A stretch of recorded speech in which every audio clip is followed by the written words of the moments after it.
നമസ്കാരം. നിമിഷപ്രിയ വിഷയത്തിൽ ഒരു വീഡിയോ ചെയ്യാനൊന്നും പ്ലാൻ ഉണ്ടായിരുന്നില്ല.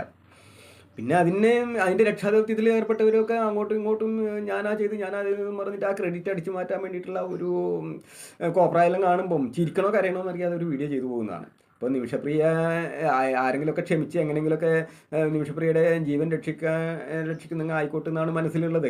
ഇപ്പോൾ നിമിഷപ്രിയനോട് സഹതാപോ കാര്യമൊന്നും ഉണ്ടായിട്ടൊന്നുമല്ല. പക്ഷേ അതിൻ്റെ കാരണമൊന്നും ഇപ്പോൾ ഇവിടെ പറയുന്നില്ല. എങ്ങനെയെങ്കിലും ഒരു പറഞ്ഞ് അത് അതിൻ്റെ ആ ദൗത്യത്തിനൊരു മങ്ങലേൽപ്പിക്കുന്നില്ല. ഏതായാലും എങ്ങനെയെങ്കിലും ഒരു ജീവൻ രക്ഷിക്കാൻ പറ്റിയ ആയിക്കോട്ടെ, ആ ഒരു കാഴ്ചപ്പാട് തന്നെയാണ് എനിക്കുള്ളത്. അപ്പോൾ ഇതിൽ കാന്തപുരം ഉസ്താദ് ഇടപെട്ടു എന്നൊക്കെയാണ് പറയുന്നത്. ആ കാന്തപുരം ഉസ്താദ് ഇടപെട്ടിട്ടാണ് വധശിക്ഷ നീട്ടിവെച്ചതെന്നൊക്കെ പറയുന്നത് കേൾക്കുന്നുണ്ട്. അപ്പം അത് പറയുമ്പം തന്നെ അതിന് മുമ്പ് ഈ കാന്തപുരം ഉസ്താദ് ഇടപെടുന്നതിന് തലേ ദിവസം തന്നെ അറ്റോർണി ജനറൽ സുപ്രീം കോടതിയിൽ ഇതുപോലെ വധശിക്ഷ നീട്ടിവെക്കും എന്ന് അനൗപചാരികമായിട്ട് അറിഞ്ഞായിട്ട് ഇപ്പോൾ അദ്ദേഹം പറഞ്ഞതായിട്ടൊക്കെ കേൾക്കുന്നുണ്ട്.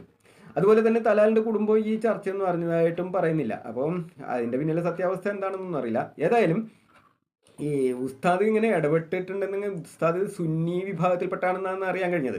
അടുത്ത യമൻ ഭരണകൂടമാണെങ്കിൽ ഷിയ വിഭാഗത്തിൽപ്പെട്ടാണെന്ന് അറിയുന്നത്. അപ്പോൾ ഈ ഷിയായും സുന്നിയും തമ്മിൽ ഭയങ്കര ശത്രുതയിലാണെന്നാണ് അറിയാൻ കഴിഞ്ഞത്. അവരുടെ ആഭ്യന്തര പ്രശ്നം അങ്ങനെയൊക്കെയാണെന്നാണ് അറിയാൻ കഴിഞ്ഞത്. ഇപ്പം തമ്മിൽ കണ്ടാൽ കാഫ്രിങ്ങളെ കാണുന്നതിനേക്കാളും ദേഷ്യമാണ് ഇവർ തമ്മിൽ കാണുന്നതെന്നാണ് ഇപ്പോൾ അറിയാൻ കഴിയുന്നത്. കാബത്ത് അടിച്ച് തകർക്കാൻ വേണ്ടിയിട്ട് ഷിയ നടക്കുന്നു, ഷിയാനെ അതുപോലെ തകർക്കാൻ വേണ്ടിയിട്ട് സുന്നി നടക്കുന്നു. ആ ഒരു രീതിയിലുള്ള കോമ്പറ്റീഷൻ നടക്കുമ്പോൾ ഇപ്പം സുന്നി നേതാവായ ഉസ്താദ് അവിടെ പോയിട്ട് ഒരു ചർച്ച നടത്തിയാൽ അത് എരുതിയിൽ എണ്ണ ഒഴിക്കുന്ന പോലത്തെ ഒരു അവസ്ഥയാവില്ല എന്നൊരു തോന്നൽ എനിക്കുണ്ട്. കാരണം അത് ഇവരുടെ ബദ്ധശത്രുവാണ്. ഒരു ശത്രു വന്നിട്ട് ഒരു ദൗത്യം അങ്ങനെ ചെയ്യാന്ന് പറഞ്ഞാൽ ഇപ്പോൾ അവർക്ക് അത്ര ഇഷ്ടപ്പെടുമെന്ന് എനിക്ക് തോന്നുന്നില്ല. പിന്നെ ഈ തലാലിൻ്റെ കുടുംബമല്ല ഈ നിമിഷപ്രിയനെ വധിക്കാൻ പോകുന്നത്, അതായത് ആ വധശിക്ഷ നടപ്പിലാക്കാൻ പോകുന്നത് തലാലിൻ്റെ കുടുംബമൊന്നുമല്ല, ആ ഭരണകൂടമാണ്.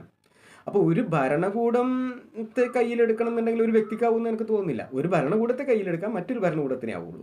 അതായത് അതിപ്പോൾ ഇന്ത്യൻ ഭരണകൂടത്തിന് ഇപ്പോൾ അതിനെ കൈകാര്യം ചെയ്യാൻ, അതിനെ കയ്യിലെടുക്കാനെന്നുള്ള ഇതില്ല, റൈറ്റ്സ് ഇല്ല. കാരണം അത് ഒരു അംഗീകൃത സർക്കാരല്ലല്ലോ. അതുകൊണ്ട് അതേസമയം മറ്റ് ഏതെങ്കിലും ഇന്ത്യയുടെ സുഹൃത്തുക്കളായ ഷിയ ഭരണകൂടങ്ങളുണ്ടെങ്കിൽ അവരെ ഉപയോഗിച്ചിട്ട് നമുക്ക് ഈ ഭരണകൂടമായിട്ട് യമൻ ഭരണകൂടമായിട്ട് ബന്ധപ്പെട്ടിട്ട് യമൻ ഭരണകൂടത്തെ കയ്യിലെടുക്കാൻ പറ്റും എന്നാണ് എനിക്ക് തോന്നുന്നത്. അങ്ങനെ യമൻ ഭരണകൂടത്തെ കയ്യിലെടുത്തു കഴിഞ്ഞാൽ ഈ യമൻ ഭരണകൂടം ആയിരിക്കണം ഈ തലാലിൻ്റെ കുടുംബമായിട്ട് സംസാരിക്കുന്നത്.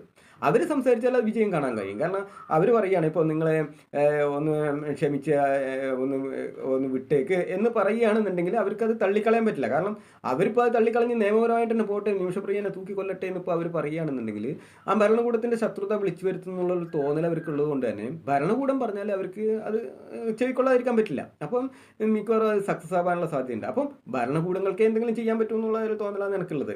അപ്പോൾ അതുകൊണ്ട് തന്നെ ഇപ്പം കേന്ദ്ര സർക്കാർ ചെയ്യുന്ന ദൗത്യത്തിന് ഇപ്പോൾ നമുക്ക് അതിൻ്റെ ഒപ്പം വേറെ ഒന്നും ചെയ്യാതിരിക്കുന്നതായിരിക്കും നല്ലതെന്ന് എനിക്ക് തോന്നുന്നത്. അവർ അവരുടേതായ ഡ്യൂട്ടി ചെയ്ത് അവർ സർക്കാർ തലത്തിൽ തന്നെ ഭരണകൂടങ്ങൾ തമ്മിൽ ഒരു ഒരു തീരുമാനത്തിലെത്തുന്നതായിരിക്കും നല്ലതെന്നാണ് എനിക്ക് തോന്നുന്നത്. അതല്ലാതെ ഇപ്പം നമ്മളൊക്കെ അതിൻ്റെ ഇടയിൽ കയറിയിട്ട് ഇങ്ങനെ ഓരോന്നായിട്ട് അവരെ കുടുംബത്തെ പ്രകോപിപ്പിക്കാനൊക്കെ നിന്ന് കഴിഞ്ഞാൽ ചിലപ്പം ഇത് നമ്മൾ ഉദ്ദേശിച്ച പോലെ ആയിരിക്കില്ല കിട്ടുന്നതെന്നാണ് എനിക്ക് തോന്നുന്നത്.